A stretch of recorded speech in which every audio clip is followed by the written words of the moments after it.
Hi everybody, so today I'm going to be talking about why I hate standardized tests. I've taken the SAT and ACT multiple times. I do really well when I take them. I've coached hundreds of kids to success on the ACT and SAT, and I really do like standardized tests, and I've made a career around them. But there are certain things that really bother me about these tests. Number one, I hate that they're multiple choice. There's this whole thing in this industry about, okay, if you have a multiple choice test, then you can plug in the answers and then you can use that to help simplify the process.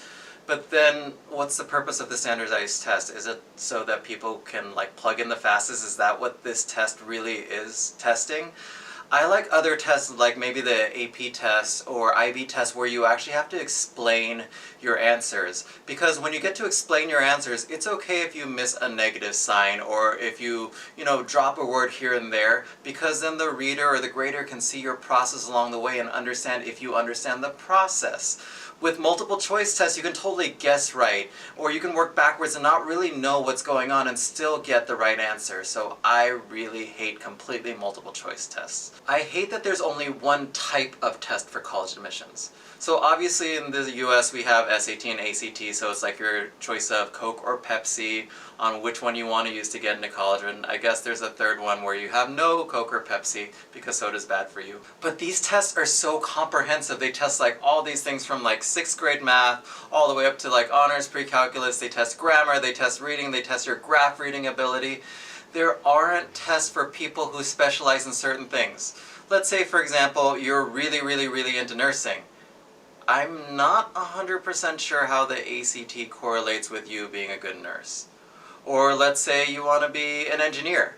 So there used to be the SAT subject test in physics and math. They don't exist anymore. So how can people really gauge that you're a good engineer?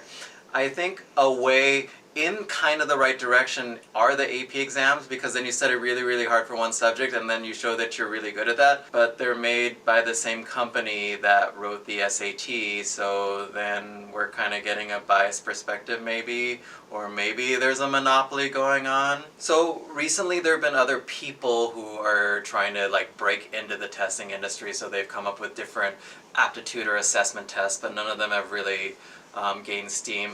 And I'm not sure if a bunch of mini tests or different tests for different industries are the solution. I just don't appreciate the fact that the SAT and ACT are so broad and don't help distinguish students who specialize in particular areas. The third thing that I hate, time constraints. So there are very few times in real life where you're given a set amount of time to do a set amount of work. And so I get if you're an Olympic athlete and you're competing against the best of the best, you only have 1 minute to do your thing and show off the best of your ability, right? But these are tests meant for the general public, for the college-going students, right?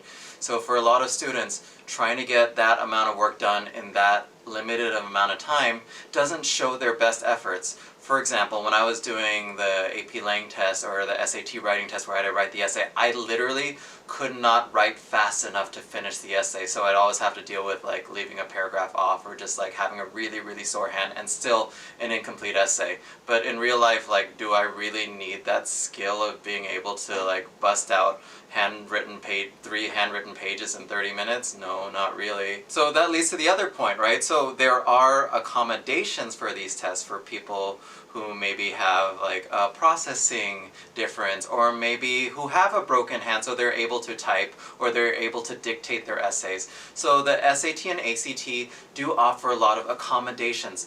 However, it can take moving a mountain to sometimes get these accommodations. Unless you've had a documented history that goes back into the 5th grade and you go to the doctor every year and get checkups and all that sort of stuff, and you have a 504 or an IEP at school, and you have all the pieces of the puzzle in place, it can be a nightmare trying to get these accommodations.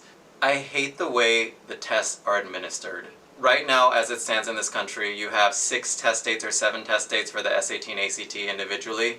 You have to go to a high school or college, and it's up to the administration of each particular high school or college to give out the test. So some colleges are very expedient about it. You go in, you bubble, and you get out within a reasonable amount of time.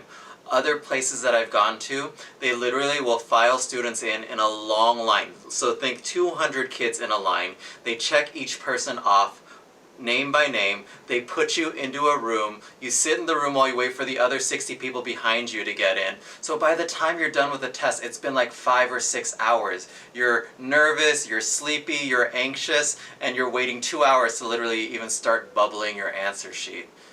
So other tests like the GRE or the MCAT, now they moved to computer-based testing. So you can actually take the test whenever you want to. You can take it in the middle of the day. So for those of you whose brains aren't as focused at 8 a.m. in the morning, you can do your best by scheduling an afternoon sitting.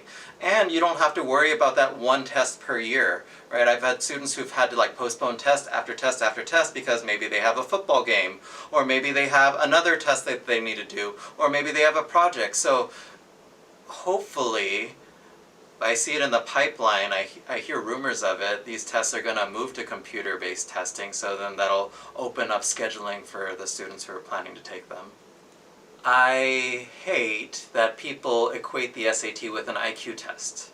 So back, 80 years ago when the SAT first came out, yes, it was equivalent to an IQ test, and in fact, like you could use the test to get into Mensa, because entrance into Mensa is IQ based.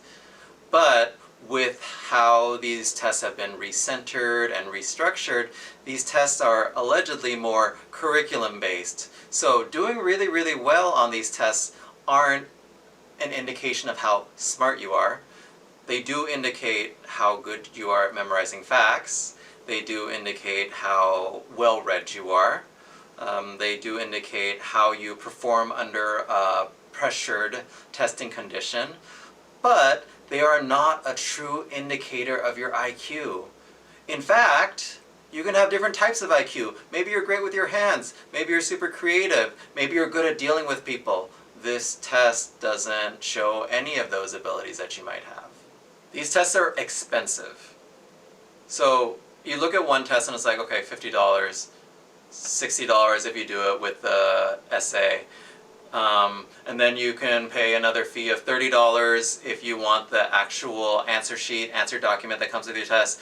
You can pay an extra X dollars if you register late, and then you can pay an extra X dollars if you want standby testing because you waited too long. So at the end of all of it, you could pay upwards of $100 for taking a single sitting of the SAT. For College Board and ACT to be the only companies offering these tests, and for these companies to be making hundreds of millions of dollars or $1 billion a year, I think there's something really flawed about that system, because at least up until 2019, these tests were essentially necessary for you to go to college. Fortunately for low-income kids, there are fee waivers, so they don't have to pay for their exams, but getting those fee waivers can sometimes take hoops to jump through.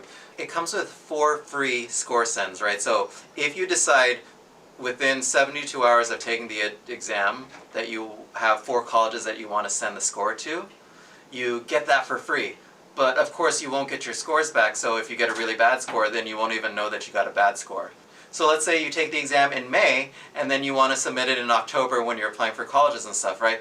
Then it's going to cost, let's say, $19 for every single school that you want to send it to. So if you're applying to 10 schools, that's $190 for that score send. Then why even use these tests, right? So I truly do believe that they do indicate some sort of college readiness.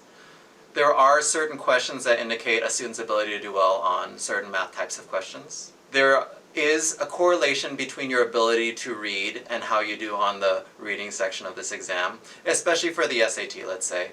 The ACT, I do believe that the reading is more of like how quickly can you read. So it favors people who have quicker processing abilities, let's say.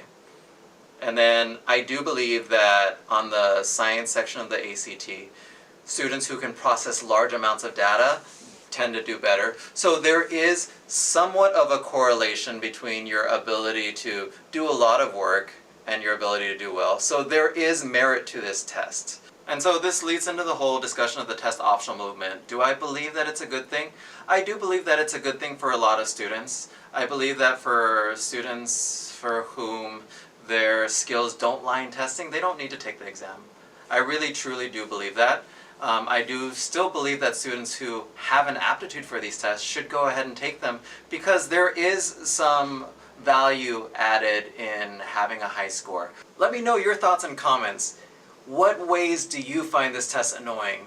Is there something that you wish you could change about the test, or did you find the test experience not too bad at all? And if you enjoyed this video, give the like button a smash.